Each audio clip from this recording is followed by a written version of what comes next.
Hi everyone, my name is Ataracks and I'm so excited because today I'm here with Hoso Hailey Satan all the way from Seoul, South Korea. Hi, my name is Hoso Hailey Satan, and I'm from Seoul, Korea, as I was introduced, and I'm the grossest fag in Seoul, Korea. Hi. I am currently doing drag in Seoul, Korea here. I was born in the States, but I came back and forth because my parents are both Korean and my parents have job here, so I just went back and forth. That's kind of how I learned English too. And yeah. And I was first introduced to drag few years ago actually through the competition show RuPaul's Drag Race. I mean, Of who course. does it? Yeah, I mean, and I learned drag through it, but the part of drag that most intrigued me, I guess, is the alternative drag scene, Definitely. which I found out through Instagram and Dragula mostly. The first season of Dragula just stuck in my head and it just had this huge impact on me. I was always a lover of horror movies Same. and a big nerd of the horror subculture. But ever since I got into Dragula and the alternative drag scene, I have been probably the only alternative drag artist in Seoul, Yeah. Korea, I guess. Yeah. Yeah, because I know, like, living in the States, I know we have much more drag queens than you guys over there. The culture's not really huge yet. Most of them have, like, the top 40 glam girl Yeah. aesthetic. And so, you stepping onto the scene, how is it like for you, like, to compete with those girls? Drag scene in Korea is fairly new. I mean, it's been around, but to be recognized by the public, by the Korean public and the outer drag scene, it haven't been that long. So, especially after like a Drag Race came into Korea by Netflix, where people have been recognizing drag more, but the alternative side of drag that me and few other fellow drag queens do here in Korea isn't recognized that much. But Yeah. the nice thing about Korean drag scene is because it's so small and because in a way there aren't that many rules that like drag should be that, drag should be Yeah. this, you should be doing this to get gigs. Almost every queen in Korea, I think, are a little bit alternative, like they're doing something different, they're Right. doing No, what they that like. makes sense. So, like, them being drag queens alone is Yeah. alternative. Yeah, we don't have like a mainstream drag scene that's overflowing to begin with. For alternative queens like me, it's more of a loving and tolerating scene that, That's awesome. I can express my art through. Yeah, so that's really cool. This question is going to be a bit of a fun one.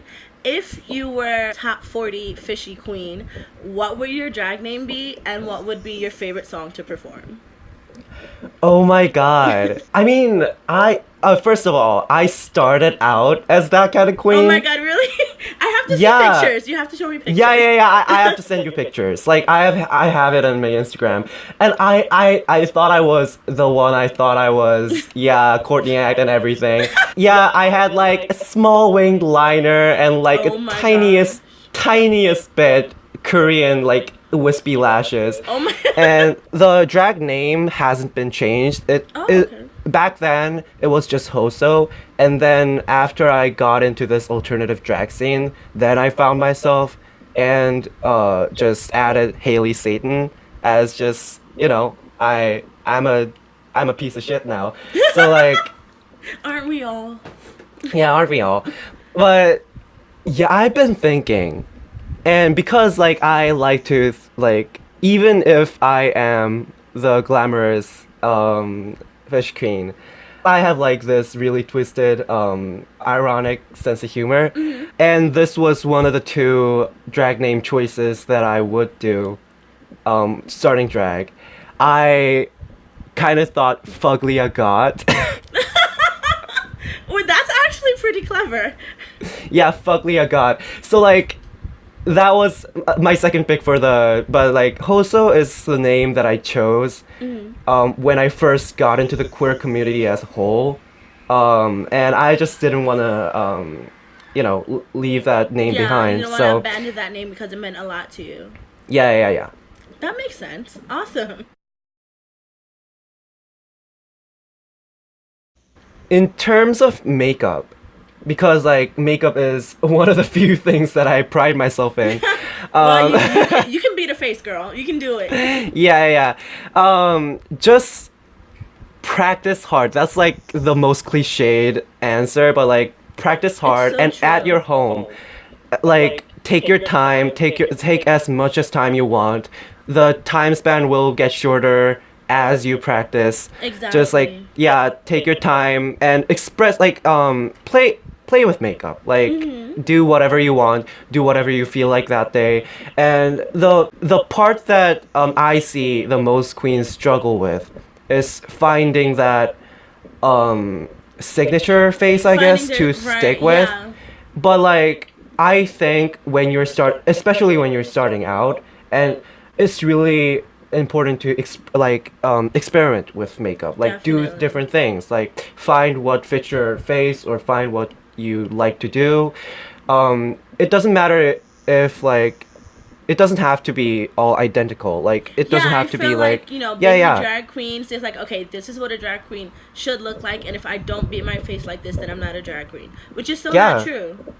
yeah. So like have fun with makeup, and like the same goes with performance too. Like if you're not having fun, like others are not having fun. Even if you're like even if you don't pride yourself to be the best performer, if you're having fun on stage, like others gonna have fun too. Like that's Exactly. how it goes. Not every queen has to do like the splits and a death drop to be a good Yeah. performer. I mean, like I can't even like this is how far my legs go apart from each other. Like I can't do shit. Like if I death dropped, like no, I wouldn't want to imagine that. But like Alright. some things are gonna be ripped apart. Like it's not gonna be pretty.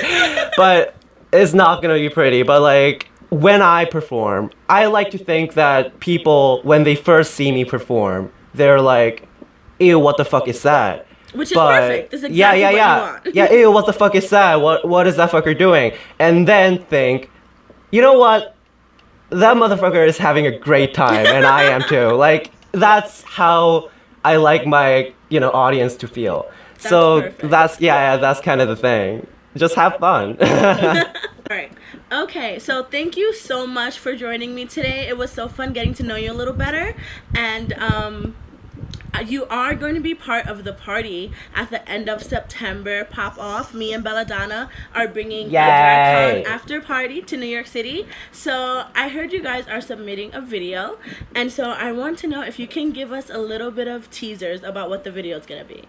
Yeah, I mean, we wanted to make our video performance the best quality as possible and most authentic us as possible, because participating in a show in a video form isn't that common. Yeah, definitely. And we just we're definitely starting and something new here. yeah, and like we just wanna turn up a party even though we're like thousands of miles apart, Yeah. you know? Awesome. And we are gonna be doing like Korean songs, and we're gonna like use the Korean surroundings.